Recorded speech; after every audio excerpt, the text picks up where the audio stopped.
ચુનાવી હિન્દુ કાન પર અગરબત્તી અને ગળામાં રુદ્રાક્ષ. ભાજપે જાહેર કર્યું કેજરીવાલનું પોસ્ટર. દિલ્હીમાં વિધાનસભા ચૂંટણી પહેલા મુખ્યમંત્રી મહિલા સન્માન યોજના બાદ હવે પૂજારી ગ્રંથિ યોજનાને લઈને ઘમાસાણ મચ્યું છે. વિધાનસભા ચૂંટણી વચ્ચે આમ આદમી પાર્ટી અને ભારતીય જનતા પાર્ટીમાં આરોપ પ્રત્યારોપનો દોર ચાલી રહ્યો છે, જ્યાં એક તરફ આમ આદમી પાર્ટી ભાજપ પર પૂજારી ગ્રંથિ યોજનાને રોકવાનો પ્રયાસ કરી રહી છે, તો બીજી તરફ ભાજપ કેજરીવાલને ચુનાવી હિન્દુ ગણાવી રહ્યો છે.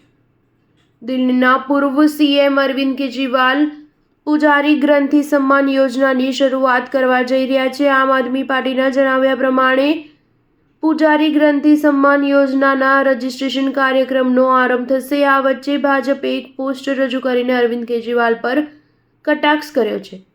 આ પોસ્ટરમાં આમ આદમી પાર્ટીના રાષ્ટ્રીય સંયોજક કેજરીવાલને ચૂંટણીલક્ષી હિન્દુ ગણાવ્યા છે. ભાજપે એક્સ હેન્ડલ પર એક પોસ્ટ જારી કર્યું છે, જેમાં અરવિંદ કેજરીવાલ કાન પર અગરબત્તી અને ગળામાં રુદ્રાક્ષ પહેરેલા નજર આવી રહ્યા છે. જારી કરવામાં આવેલા પોસ્ટરમાં લખ્યું છે ચૂંટણીલક્ષી હિન્દુ. આ પોસ્ટરના બેકગ્રાઉન્ડમાં ઘંટીઓ દેખાઈ રહી છે. પોસ્ટરના કેપ્શનમાં લખ્યું છે કે મંદિરમાં જવું એ મારા માટે માત્ર એક છલ છે. પૂજારીઓનું સન્માન એ મારો ચૂંટણી શો છે. મેં હંમેશા સનાતન ધર્મની મજાક ઉડાવી છે.